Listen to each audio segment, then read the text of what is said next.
আসসালামু আলাইকুম ভাই বোনেরা, কেমন আছেন? আল্লাহর রহমতে ভালো আছি। আজকে 6 জানুয়ারি 2026। আজকে দুপুরে রান্না করেছি, দেখুন, রুই মাছের তরকারি। রুই মাছ রান্না করেছি সিম দিয়ে, ফুলকপি এবং নতুন আলু দিয়ে, সাথে দিব ধনেপাতা। আর রান্না করেছি পালং শাক রান্না করেছি পাঙ্গাস মাছের মাথা দিয়ে।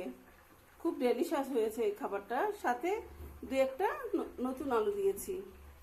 আর বাচ্চাদের জন্য রান্না করেছি মুরগি, কারণ বাচ্চারা মুরগি ছাড়া কিছুই খাবে না, তাই বাচ্চাদের জন্য মুরগি রান্না করেছি।